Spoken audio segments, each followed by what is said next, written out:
This has to be one of the most toxic reality love stories ever. Is he great or is he not so great? I'm frankly so disgusted with you right now. The series Married at First Sight Australia should be known for bringing people together who are just unlucky in love, but what it's actually known for is its dinner table fights, awful editing, and terrible track record for scientifically matchmaking people. This show is straight up when it comes to the business of love, but there is one couple story that ended in court after the camera stopped rolling. He's lied not once, but twice. Did you ever think an on-screen marriage would end up here at court? Will definitely go down as one of the worst moments of my life. This is Rehashed. Toxic love.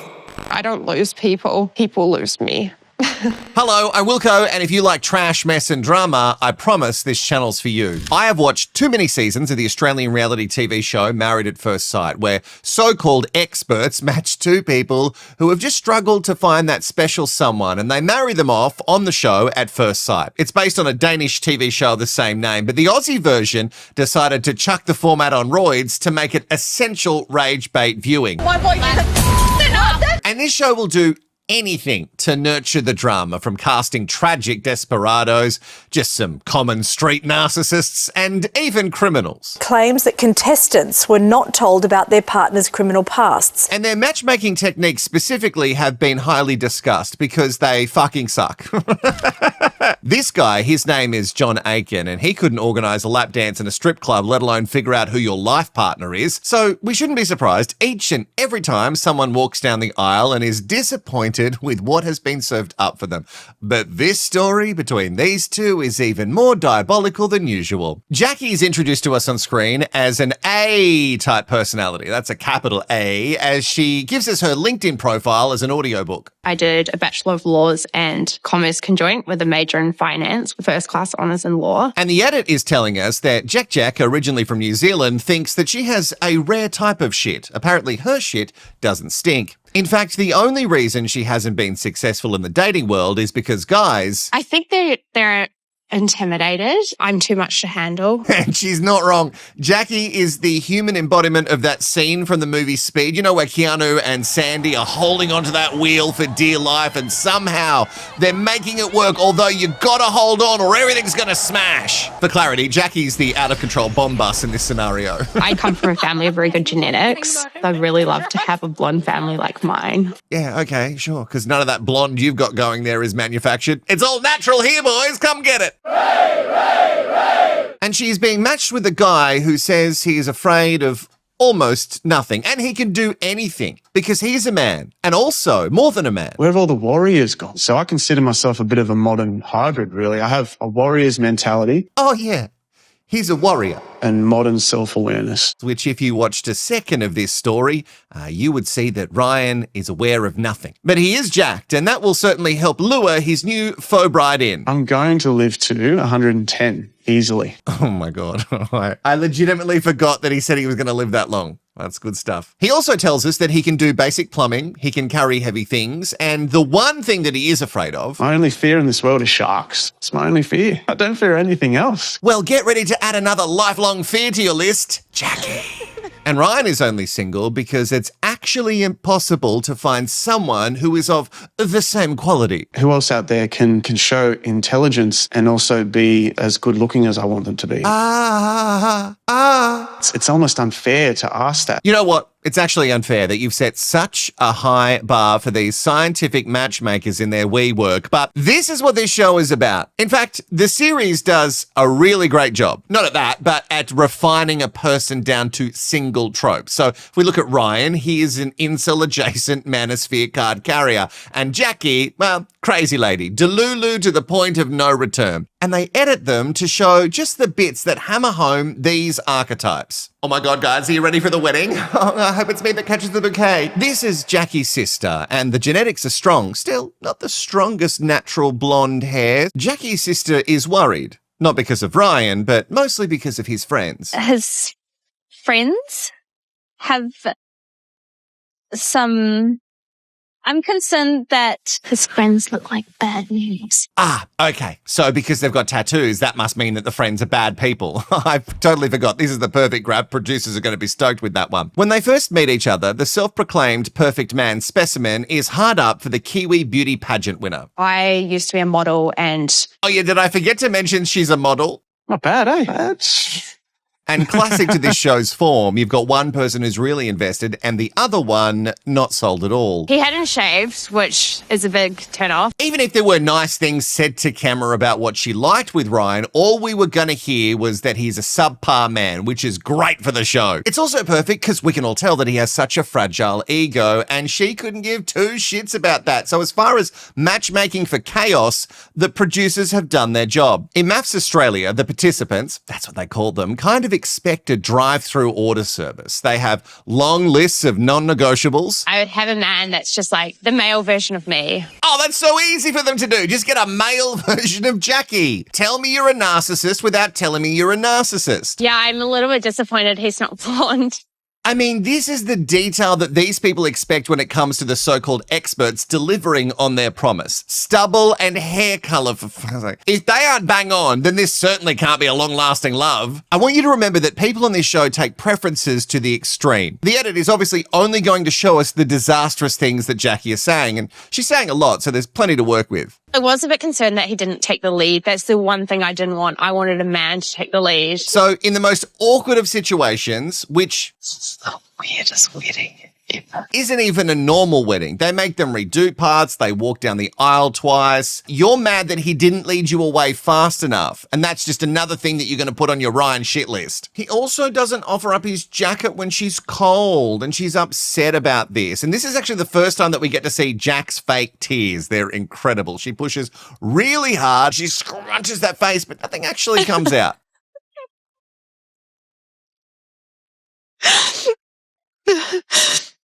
Yeah.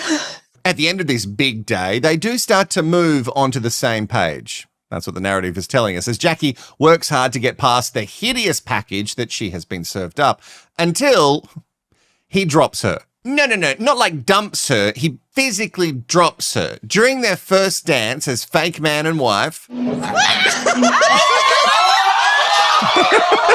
drops her on the ground. Shockingly, she recovers fast and laughs it off as no big deal, which actually made me think, well, at least she can laugh at this. And in this toxic love, there's something I want you to note, because I am going to tell you a lot of stuff about Jacqui, but I need you to remember this. When a producer checks on Jacqui after the fall, Ryan is also thinking of Jacqui. We discussed often with the potential in living that part out. Yeah. Even the producer is like, yikes. I'm not thinking of myself, I'm thinking of her. That's what your worry is? This is going to be shown on TV? You knew that. You signed a contract. And I point this out because I want you to note that both Jacqui and Ryan don't live in the real world. They connect a little more on their honeymoon, but something curious happens before the first dinner party with the rest of the couples. You know how Jacqui mentioned that she wasn't a fan of the beard? We got this beard trimmer, and for some reason it got bumped, and the length of the trim went all the way down. I mean, how could that have happened?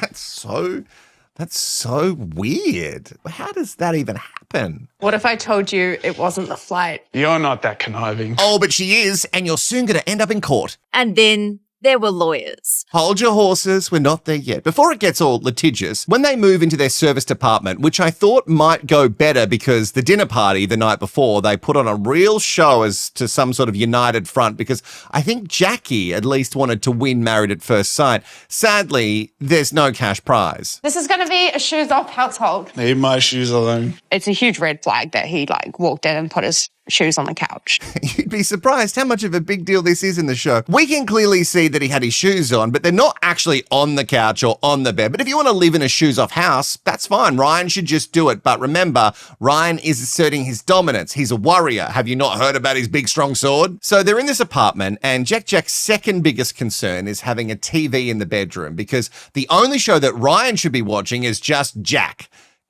Just Jack. It's a 24-hour channel with a main character that will haunt your dreams. My biggest worry is that Ryan turns on the TV in the bedroom. Just yeah.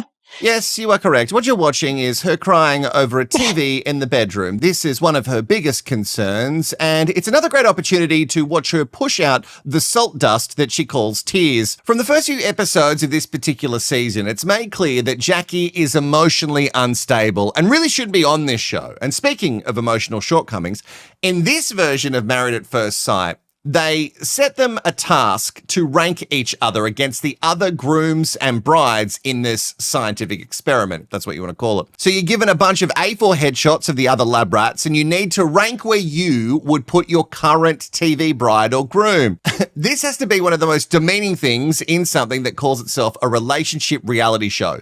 To sit down with someone you met a week ago and go, I think maybe you're this hot compared to everybody else I met 2 days ago. Still, it's something that remains on the show to this day, no matter how much fans have complained about it. Ryan really shows us his true colours here. He puts Jacqui third in a list of women he would rather be with. I'm not here to hurt feelings, but I'm also not here to bullshit. And it's as simple as that. This guy is fucking clueless. For all this talk about how evolved he is, this is how he decides to show it. Okay. I probably would have put you two as equally attractive, or maybe her a little bit more attractive. Oh, make that fourth place, sorry. I mean, fuck this guy. It's so easy for us to get swept up in the unhinged narrative that is Jacqui, but she is paired with someone who is clearly a huge dunce. I think we got it okay.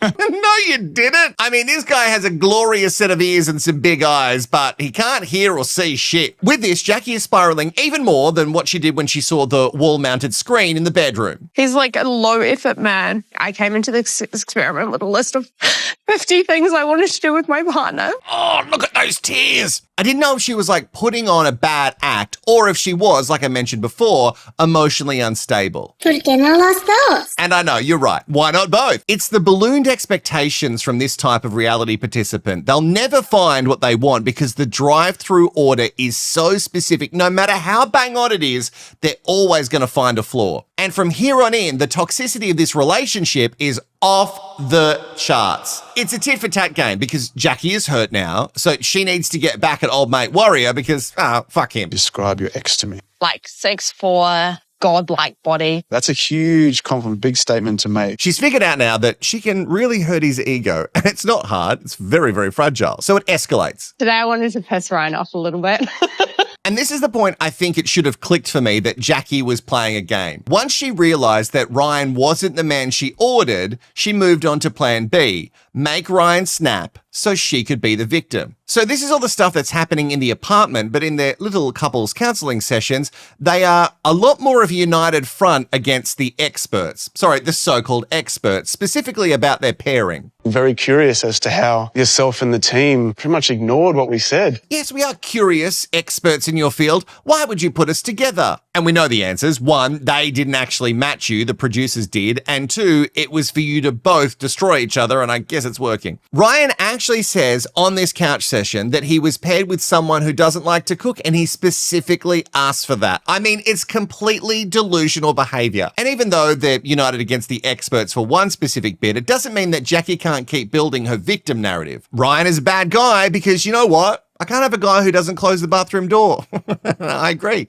He should. It's gross. Also, he likes the aircon too cold. This is the bullshit that we're being shown on the show. I'll try and be the best man I know how to be for you. I was struggling to understand.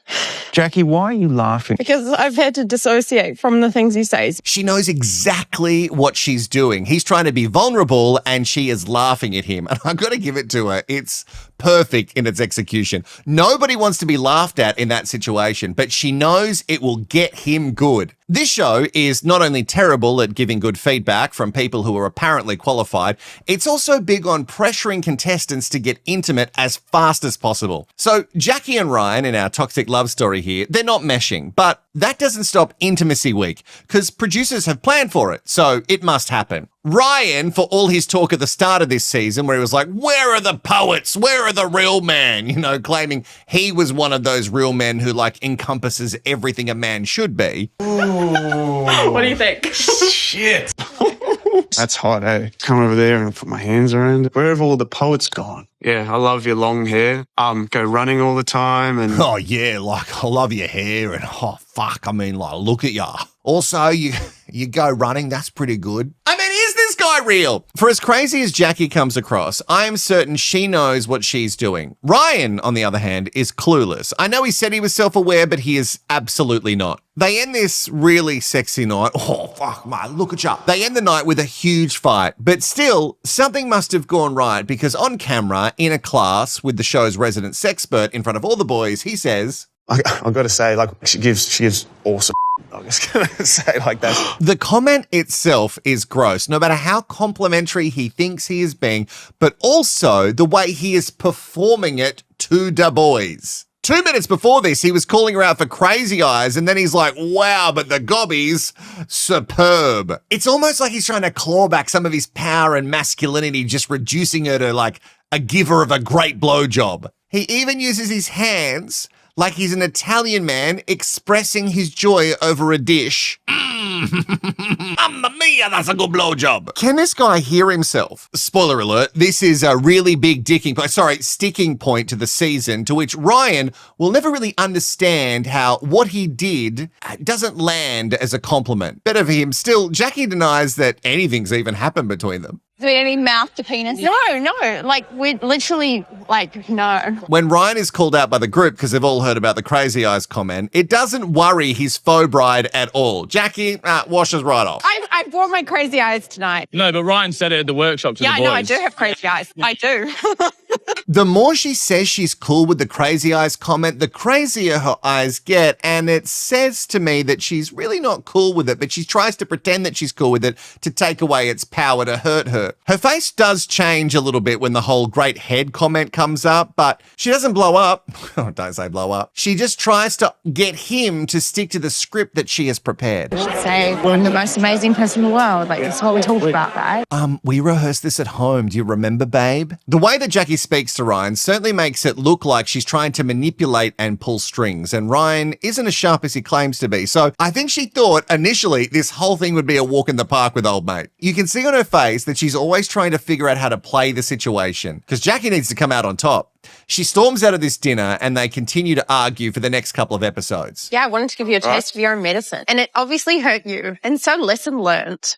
Good job, Jacqui. Oh, I always say self-praise is the best kind. She doesn't even hide that she's trying to hurt Ryan to teach him a lesson, which is a waste of time because it will never sink in. But it almost seems like Jacqui thinks that this is her duty to just learn him a thing or two. Trying to help you grow into the man you could be. Oh, I live for her. Gosh, she's awful. But you know what? Good TV. Are you starting to get the toxic pattern now? Are you getting it? If you are and you're still with me, I want you to put toxic love in the comments, okay? Oh, you need some more examples. Oh, no, fine, I got heaps. So they're playing this game where they try to get one over on each other. And at another couple's wedding, Ryan thinks, I have to get one back over on Jacqui, so... I'm disgusted with you. With me? I'm frankly so disgusted with you right now. And he's disgusted in her because she was carrying on at someone else's wedding ceremony. She was making it about herself. And he's not wrong, she was completely out of line. To the rest of the group, she's now denying it. Is that truthful? That's exactly. It's not truthful. And now she is doing her best gaslighting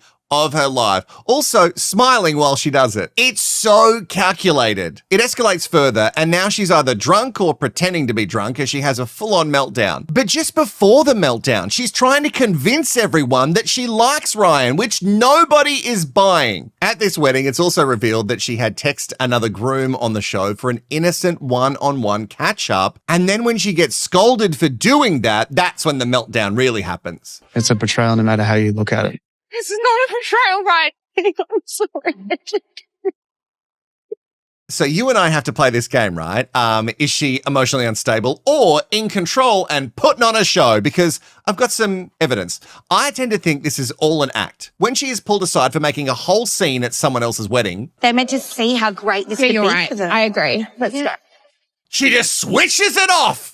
It is absolutely terrifying. After the whole texting the other groom thing is sorted, which is not really sorted, she just threatens to leave, which again, I think is a tactic to make him feel like he might be losing something. It's classic, it's a classic, but she's really going for it. And just like magic, a day or two later, once again with this couple, everything is fixed. Feels good to be reunited with Jacqui. Reconnect in ways that I know we can. In fact, it's better than ever. This is a real common narrative on this show. The most toxic couple are bad one day, and then the next day, absolute perfection. They are so down, ready to walk away, bags are packed, and then jump cut to them laughing and saying things are right on track. The effect is created from a combination of excellent editing and one person who is completely daft and the other one who is a world-class manipulator. So now, do you get the whole toxic love thing? This pattern of Married at First Sight Australia is rinse and repeat. They do it a number of times.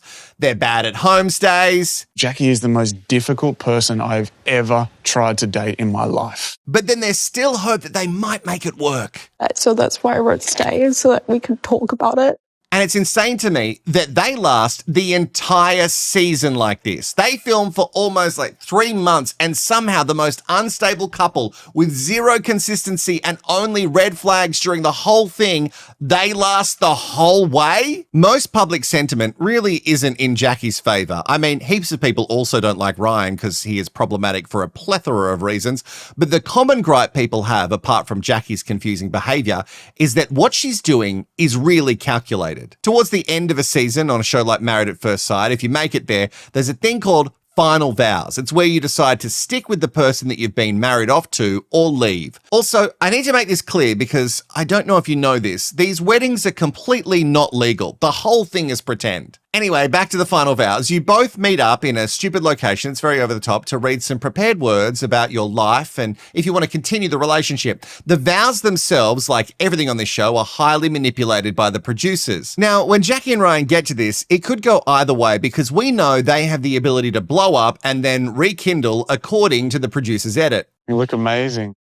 Thank you. He starts so nice, and then she looks at the camera to check that they're rolling because what she has prepared needs to be captured for prosperity. Ryan goes first, and his final vows are just as awkward as his first ones. A healthy relationship is not a performance review. I genuinely fear the differences in our worlds. I will be walking away from this relationship. I'm sorry. Sadly, he rejects that they're going to continue.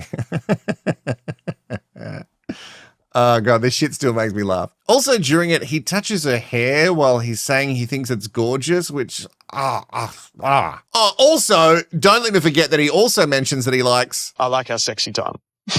Read the room, mate. This guy's clueless. Actually, I'll explain why he thinks they're still on a jokey, fun page in a second, because he's got some receipts. Anyway, Jacqui comes out of the gate swinging, calling herself meek, not weak, during the love experiment, which is total bullshit. I mean, when was she meek? The good times in our relationship were only possible because I temporarily ignored my feelings. I'll send you these notes after, but just so you remember, only good times happen because of Jacqui. Okay, good times, Jacqui, bad times, Rai. I'm not a rehabilitation centre. Sorry, that's ridiculous, but go on. Don't call my final vows ridiculous. That's not nice. Look at her face when she is doing it. It's performance art. She has practiced this shit in the mirror before she got in the car. She goes on about how he speaks to people and the animals in his life. And this is a very specific dig because he's very controlling of his dog. That was found out at homestays and it actually made us all feel pretty weird. So she's not wrong about that. In a world of red flags, you are the red carpet. I remember watching this show and on first listen going, actually, that's a pretty good line. And then at the end, when I finished the episode, I was like, actually, I don't think that line makes sense. She rips him as hard as she can, and you cannot deny that a lot of what Jacqui says is real. He is driven by his pride, he has handled himself poorly and has no self-awareness. But the most infuriating part of all of this, Jacqui is a hypocrite, not taking any ownership, and then she just blames the edit. You can always tell who is a true tool bag from the show when they complain as the season's airing that the edit is making them out to be a villain, which Jacqui did. And before the season was even over, it was revealed that she had moved on with another groom from the show. His name is Clint. He's a golfer and a businessman, and he is as bland as white toast on the show. And from what we watched, there was never any real crossover with the two of them, but according to them, it all started because Clint reached out. They started connecting around the time of the final vows. Around then. Clint was an intruder groom, so he started filming a little bit later than everyone else. So he'd already seen the first cast members of who were going in, and apparently he liked himself a bit of Jack. So I saw a few spoilers of who the brides and grooms were. Even then, Jacqui caught my attention. So when both of their relationships hit the skids, he made his move. Jacqui must love herself an older man because there is a 14-year age gap between them, and he has also been in business and made some cash, and that's what Jacqui really aspires to be. Rich! I find find their interviews as a couple and by themselves very confusing as they constantly contradict themselves. In one moment, they said they thought both of them were just chatting and catching up as friends, but then he said he sent her flowers and that was a deliberate flirty move, and Clint invited her to Tassie to visit, and at this time they were still claiming it was going to be a friend thing, and then they just suddenly realized they were into each other, and they've been into each other ever since. The best part about these two connecting before the show had even finished filming is it makes for a murkier timeline, and it also hurts Ryan's ego way more. As far as I can make out, Jacqui went to Tassie to be with Clint, and she just kind of never left. She just moved down there, and they've been attached at the hip ever since. Are you ready for the juicier parts? After it's all said and done and it's finished airing, reality contestants need to desperately extend their fame for as long as they can, and Ryan and Jacqui absolutely took the piss. They were both talking as much shit about each other as they could online. Jacqui was desperate to rehabilitate her public image and make Ryan out to be the villain that we just didn't get to see because of the rigged edit. Jacqui started dropping stuff like the letter she apparently wrote to Ryan. It was an honesty letter that they aired bits of on the show. In this letter, she says that Ryan uses her as a punching bag when he is trying to assert his dominance. Talks about his beliefs on a man's body count like it cultivates some sort of power. And that to me makes Ryan look super abusive. But also this letter shows what Jacqui's like, saying things like, I don't see any critical thinking skills from you, and I'm worried you don't have a stable and predictable career, and he might financially contribute less. Which if we boil it all down, I think this is Jacqui's main issue. She was certainly not happy when she saw where he lived. And yeah, it was a true bachelor pad, but she spoke about it like it wasn't good enough for her.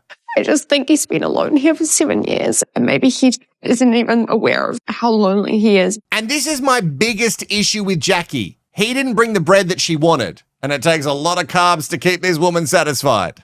You get that carbs means cash, right? After this, Ryan retaliates on social media and drops some texts. These are message screenshots from when they were apart right before the final vows. And this is why I said earlier that Ryan might have thought that he was on better terms with Jack than how she made out in her very try-hard mic drop moment. She was saying things like they're a 10 out of 10 match on ambition, career, sex, and his joyful match. But in the end, she was 50-50 on staying together. But why not stay together, even if it's just friends with benefits? She also said that she was missing him. So no matter how you spin the edit, if these texts are real, and I assume they are because we go to court over them, how do you send these text messages and then you look at the camera like this when you hug him? It's so toxic. And speaking of, Ryan shows his true colors again in the comments under a different receipts post where he is unloading on Jacqui, which he doesn't come off great in, by the way, but he screenshot it and put it out into the world. People are openly saying to him, at this point with all the Jacqui stuff, you're just making yourself look like the crazy one. And someone also said, I wonder how Clint feels, which Ryan replied, he would feel like a simp who got my sloppy seconds, which he is. And that's who Ryan is. That is a disgusting thing to say. And I know Jacqui, in my opinion, is calculated and manipulative, but if that's how you decide to talk about anyone, you fucking lost me. So with all this online bullshit, Jacqui files a police report stating that the texts are revenge porn, leaking sexual and sensitive content about her, and not long after gets granted an interim restraining order against him, which barred Ryan from directly or indirectly threatening, harassing, or abusing her, and specifically prohibited him from publishing denigrating material about her on social media. Even though legally she was warned to not go too far, it didn't stop Jacqui. She continued with her own shit on Ryan campaign, so he retaliated more. He got his own apprehended domestic violence order that protects someone from a person that they've had a domestic relationship with. She continues to post about me almost incessantly, emotionally, and within my circles and everything else I'm affiliated with has been very difficult. During all this, Jacqui is online saying whatever she can about this case. Like she claimed that he lied to get this. Apparently Ryan had said they'd been in a relationship for 9 months, which they had not. And the second false statement that he's made is that I have been directly contacting him and I have not directly contacted this man. Literally we both blocked each other after final vows and we never spoke again except for reunion where we were forced to come back into the same room, and then we never spoke again after reunion. So this was sent to my best friend and coincidentally my best man at the wedding of Jacqui and I, which really only adds to the confusion, doesn't it? It's just going to illustrate the instability of the character that we're dealing with. and also the potential and the dangers behind lies, defamation, and slander. And during all of it, speaking of being on socials, it's hard to take Jacqui seriously when she's like, oh, I'm really hurt, when she makes social videos about her going to court with her boyfriend. Oh, sorry, not boyfriend at this stage, fiance. Yes, because at one of the MAFS finale viewing parties, Clint proposed. So I've got one question for you. Look at that ring! I know this story is absolutely batshit, and it's hard not to see all of this as extended publicity. But then, like nothing. With all the court stuff, it just went quiet. Why? They had another court date after this June performance set for January of 2026, but come October of 25, it was vacated. During mediation, it all got resolved. It had both of them moving on from their respective protection orders. And it would be very interesting to see it written down what they've agreed to. Because every now and then, a sweet baby angel just like you sends me little screenshots of things. Like this. It's a dig that Ryan's made. You can see when there's like a negative comment about Jacqui, he's just given it a little like. Which I love how after all this time, how petty that is. Let it go, mate. And with the legal drama over, sorted by mediation, it gave Jacqui more time to be online, which is weird because didn't she say... I think electronics are really bad for humankind. Like, people are just dumbing their brains by watching TV. And yet, she's on her phone 24/7. You know how I know? Because I see everything from her wedding. Because her and Clint got married. Yeah, they recently said their I do's. And although there was a lot of downs in their respective TV wedding journeys, they are happy to have found each other. Yeah, there's definitely a part of MAFS that we're thankful for. Obviously, we wouldn't have met. It would have been very hard for us to meet if we hadn't have met through the show. So, and this TV appearance to talk about their wedding on Australian morning television is so fucking awkward. They just like weirdly dance for a bit, and then Clint does dip her without dropping her on her head, which is actually a huge win. See, Ryan, it's not about muscle mass. Still, this whole dance, I mean, what is happening? Why would either of them agree to do this? Fucking cringe central. They're also selling their Tasmanian love pad and they're moving to Queensland. It's very interesting to see how much media they're going to get in the future because they're married now. There's nothing else happening between her and Ryan. They're selling the house. What more could she do to get some attention? As for Ryan, after the dust has settled, I don't think much has changed. He's still dropping shots on the grid and gym selfies on his stories. He was dating a DJ for a while. Her name was Jenny, but she doesn't feature on his socials. So maybe he is yet to find the love of his life like Jacqui. I'll tell you what always makes me laugh is when you hear stories that people are telling about you and they've already made up their mind that they're true. Like, apparently, allegedly, he's done this, that, oh, he's involved in this and that, and it always gets back to me, and I just laugh, because, like, you don't fucking know. You have absolutely no idea about what's going on, yet you seem to think these things are true, that rumours are true, all this other shit, but you never said a single word to me. Like, how funny. I have watched so many hours of reality TV, and I genuinely don't think many relationships can stack up to the toxicity of Jacqui and Ryan. Fans of either one of them are going to watch this and be furious in the comments. But let's be honest, neither of them walked away looking good from this situation. Ryan really needs to think about how he treats the people around him when his ego gets bruised, especially like every time Jacqui landed a hit, his response wasn't to sit with it. It was to perform strength, perform indifference, perform I'm fine. A guy who spent an entire season telling us he's self-aware and evolved and somehow never once did the actual work of being either of those things. Jacqui walked away with a bunch more followers and a lot more influence. But no matter how much money she makes off it, she still did all those things on the show. I tried my ass off. I literally asked to make this relationship work. And that's a smell you can't wash off, nor can you blame the edit for everything. And here's the kicker. Even the court case couldn't give us a clean ending. Both of them dragged this thing through mediation and hearings for the better part of a year, and by the time it actually got resolved, nobody was really talking about it anymore. No verdict headline, no dramatic finale. It just went away quietly, which honestly might be the most fitting ending this couple could have got. A relationship built entirely on chaos and performance, capped off with an ending so anticlimactic, it barely made the news. I'm going to try and make Jacqui's line better.